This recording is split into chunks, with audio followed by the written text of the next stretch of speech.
Assalamualaikum warahmatullahi wabarakatuh. Halo semuanya, jumpa lagi di video Bu Ica. Ada chemistry di antara kita. Pada kesempatan kali ini, saya akan membahas mengenai bagaimana sih cara kita menentukan bentuk molekul menggunakan teori VSEPR atau teori domain elektron. Disimak videonya ya, oke? Suatu molekul kimia memiliki bentuk molekul yang berbeda-beda. Bagaimana sih bentuk molekul bisa terbentuk? Bentuk molekul suatu zat terbentuk karena adanya gaya tolak-menolak antara pasangan elektron bebas dan pasangan elektron ikatan yang terjadi di dalam atau di antar molekul suatu zat. Nah, untuk menentukan bentuk molekul, terdapat langkah-langkah yang harus kita perhatikan.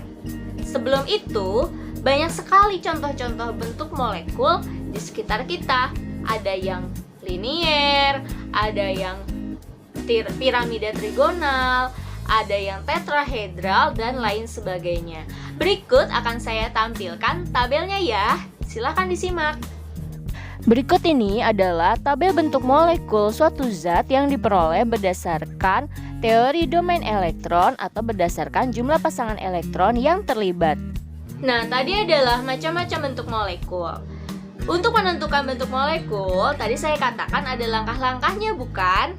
Nah, salah satu metode untuk menentukan bentuk molekul adalah metode domain elektron atau metode VSEPR. Oke, ini adalah langkah-langkah menentukan bentuk molekul menggunakan metode VSEPR atau valence shell electron pair repulsion. Oke, yang pertama kita harus bikin dulu konfigurasi. Yang kedua, tentukan atom pusat. Yang ketiga, gambarkan struktur Lewis. Setelah itu tentukan PEI atau pasangan elektron ikatan dan PEB atau pasangan elektron bebas. Lalu kita tentukan rumus umum atau tipe molekulnya apa. Baru terakhir kita bisa menentukan bentuk molekulnya. Langsung ke contoh soal saja ya, biar lebih jelas, oke? Baik, kita ke contoh soal ya. Contoh soal, tentukan bentuk molekul CH4 jika diketahui nomor atom C sama dengan 6 dan H sama dengan 1. Sesuai sama langkah-langkah yang tadi, yang pertama apa? Yang pertama, kita tentukan dulu konfigurasi elektronnya. Di sini, karena C dan H adalah golongan A, maka saya akan menggunakan metode kulit saja ya. Dari C dulu. C, konfigurasinya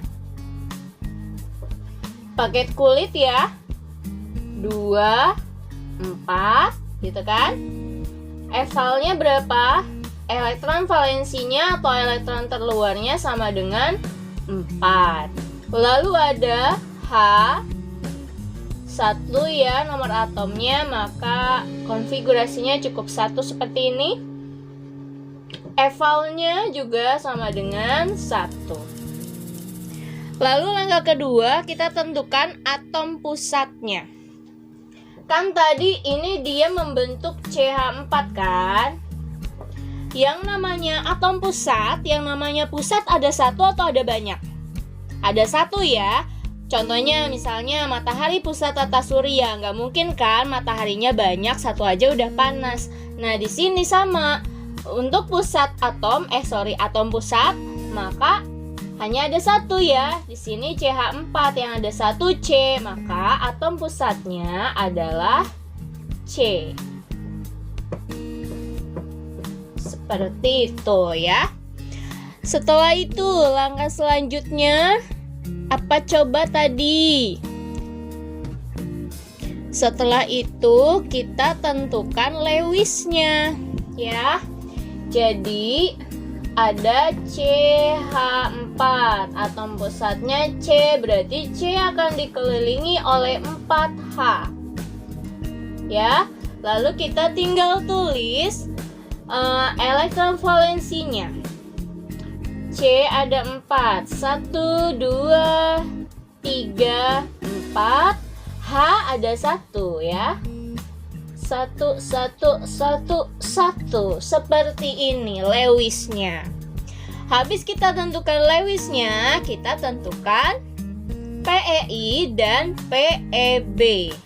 PeI adalah pasangan elektron ikatan, PeB pasangan elektron bebas. Yang jadi catatan di sini, PeI dan PeB yang terlibat adalah yang dimiliki oleh atom pusat. Jadi kita hanya fokus ke atom pusat, yaitu ke C ya. Maka PeI-nya pasangan elektron di C yang berikatan ada berapa pasang? 4 pasang ya. 1, 2, 3, 4. Oke, 4. PeB-nya masih ada nggak elektron yang bebas atau yang belum berpasangan, yang jomblo? Nggak ada ya. Berarti PeI-nya 0. PeB-nya 0. Nah, setelah kita tentukan PeI dan PeB, kita bisa menentukan tipe molekul atau rumus umumnya ya. Rumus umumnya biasanya dinyatakan seperti ini. A, X, N, E, M. Kebalik, ini M deh ya. M, E, N.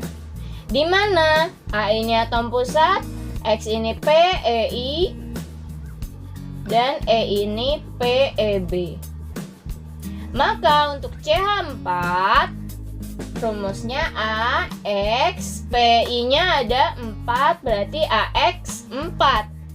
E-nya 0 ya. Tapi biasanya kalau 0 tidak ditulis. Jadi rumus umumnya atau tipe molekulnya adalah AX4. Nah, di tabel tinggal kamu lihat deh AX4 itu apa. AX4 adalah bentuk tetrahedral.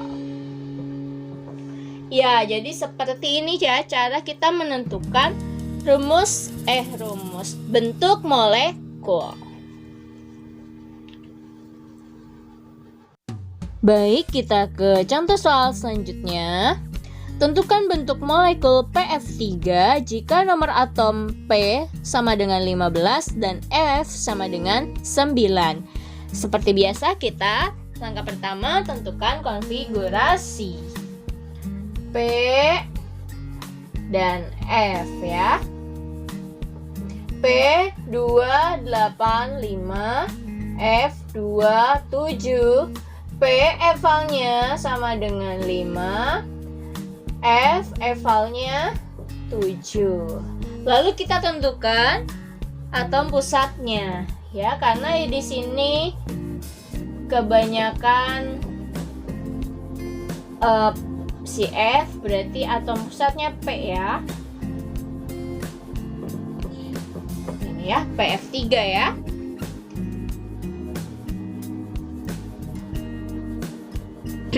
Lalu selanjutnya kita tentukan Lewisnya.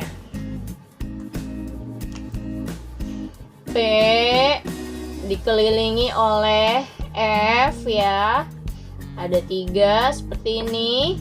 Lalu kita tinggal bikin Lewisnya ya. P evalnya 5. Maka kita bikin 5. 1, 2, 3, 4, 5.